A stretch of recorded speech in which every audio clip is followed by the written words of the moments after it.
যোৰহাট চহৰৰ এখন বৃহৎ আৱৰ্জনাৰ পাহাৰ।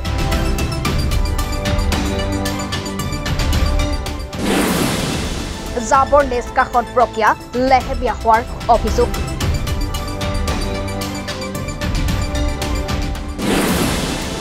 কল এণ্ড ফিক্স নামৰ প্ৰতিষ্ঠানে লাভ কৰিছে জাবৰ নিষ্কাশনৰ কাম। বৰ্তমানে যোৰহাট চহৰৰ সমস্ত জাবৰ জোঁথৰসমূহ সংগ্ৰহ চৰকাৰী কামটো লাভ কৰিছে কল এণ্ড ফিক্স নামৰ প্ৰতিষ্ঠান এটাই। যোৰহাট চহৰখনক চাফ চিকুণকৈ ৰখাৰ কামৰ দায়িত্ব দিছিল কল এণ্ড ফিক্স নামৰ প্ৰতিষ্ঠানটোক। জানিব পৰা মতে কল এণ্ড ফিক্স নামৰ প্ৰতিষ্ঠানটোৱে 2023 চনৰ অক্টোবৰ মাহত আৰম্ভ কৰিছিল জাবৰ নিষ্কাশনৰ কাম। প্ৰায় 10 কোটি টকা 1.5 বছৰৰ বাবে লাভ কৰিছে এই কামটো। কিন্তু জাবৰ নিষ্কাশনৰ কামটো লেহেমীয়া হোৱাৰ অভিযোগ একাংশৰ। লগতে যে স্থানত চহৰখনৰ জাবৰ জোঁথৰ জমা কৰা হৈছে সেই স্থান এতিয়া জাবৰৰ পাহাৰত পৰিণত হৈছে। এপিনে ডাম্পিং গ্ৰাউণ্ডৰ পৰা জাবৰখিনি নিষ্কাশনত লেহেমীয়া হোৱাত ক্ৰমাৎ অস্বাস্থ্যকৰ পৰিৱেশ সৃষ্টি হোৱাৰ আশংকাই দেখা দিছে। যদিহে ডাম্পিং গ্ৰাউণ্ডত জাবৰ জোঁথৰসমূহ সোনকালে নিষ্কাশনৰ ব্যৱস্থা নকৰে তেন্তে এই বাৰিষা বতৰত বৰষুণৰ পানীত উটি চহৰখনৰ আন আন স্থানলৈ ই বিয়পি পৰিব, যাৰ ফলত নানা ধৰণৰ বেমাৰ বিয়পাৰ আশংকাই দেখা দিছে। পৰৱৰ্তী প্ৰতিবেদনৰ বাবে চাই থাকিব এনিভাৰত 24। চাওক, প্ৰথম কথা যে এইটো এটা যোৰহাটৰ ৰাইজৰ এটা দীৰ্ঘদিনীয়া দাবী আছিলে যে যোৰহাটত এটা ডাম্পিং গ্ৰাউণ্ড লাগে। আমিও আচলতে সংবাদ মাধ্যমত বহুতবাৰ এইটো কথা কৈছিলোঁ যে যোৰহাটত এটা ভাল ডাম্পিং গ্ৰাউণ্ড লাগে, কাৰণ যথেষ্ট ইয়াত সমস্যাৰ সৃষ্টি হয়। কাৰণ আপুনি লাহোটি ৰাস্তাটোত যায় এতিয়া যিটো আপোনাৰ পৰিত্যক্ত হৈ আছে যিটো ডাম্পিং গ্ৰাউণ্ড, আপোনাৰ যথেষ্ট গেলা দুৰ্গন্ধত আপুনি যাব নোৱাৰে বা যিটো আমাৰ পৰিৱেশটো যথেষ্ট এই ডাম্পিং গ্ৰাউণ্ডে বিনষ্ট কৰিছে।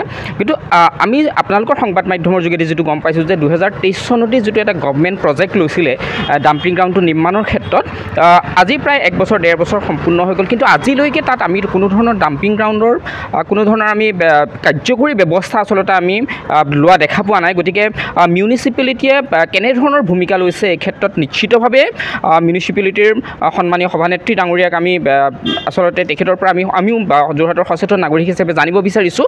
কাৰণ যোৰহাটৰ মানুহখিনি যথেষ্ট সজাগ আৰু সচেতন, আৰু বিশেষকৈ পৰিৱেশৰ ক্ষেত্ৰত যথেষ্ট মানুহখিনি সজাগ আৰু সচেতন। যদি ডাম্পিং গ্ৰাউণ্ডটো আচলতে যোৰহাটত নাথাকে বা এটা খুব সবল এটা যদি ডাম্পিং গ্ৰাউণ্ড যোৰহাটত নাথাকে, নিশ্চিতভাৱে যোৰহাটৰ আহিব লগা প্ৰজন্মটোৰ কাৰণে যথেষ্ট ধৰণৰ সমস্যাৰ সন্মুখীন হ'ব, বেমাৰ আজাৰৰ পৰা ধৰি যথেষ্ট ধৰণৰ অসুবিধাৰ সন্মুখীন হ'ব। গতিকে এই ডাম্পিং গ্ৰাউণ্ডটো নিৰ্মাণৰ ক্ষেত্ৰত যোন কোম্পানী নলওঁ, কিন্তু তাৎক্ষণিকভাৱে যাতে এটা ব্যৱস্থা লয়, এইটো আমি যোৰহাট পৌৰসভাকো অনুৰোধ জনাইছোঁ, যোৰহাট মিউনিচিপেলিটি, যোৰহাট প্ৰশাসনকো আমি অনুৰোধ জনাইছোঁ, আৰু আমি বিধায়ক হিতেন্দ্ৰনাথ গোস্বামী ডাঙৰীয়াকো এই কথাটো দৃষ্টিগোচৰ কৰিব বিচাৰিছোঁ।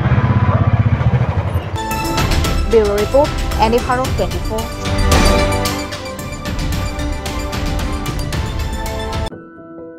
এনিভাৰত 24ৰ প্ৰথম প্ৰয়াস জুবিন গাৰ্গৰ গীতৰ প্ৰতিযোগিতা। জুবিনৰ গানে কি আনে।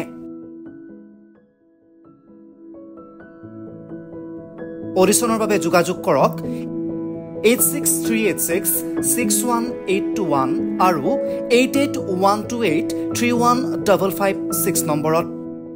এনিভাৰত 24 উদ্যোগত এটা নতুন সংগীতৰ প্ৰতিযোগিতা আয়োজন কৰা হৈছে, য'ত মোৰ গানৰ প্ৰতিযোগিতা হ'ব। আপোনালোকে তাত প্ৰতিযোগী হিচাপে আহিবলৈ পাৰিব, আৰু মোৰ ফালৰ পৰা আন্তৰিক শুভকামনা জনাইছোঁ।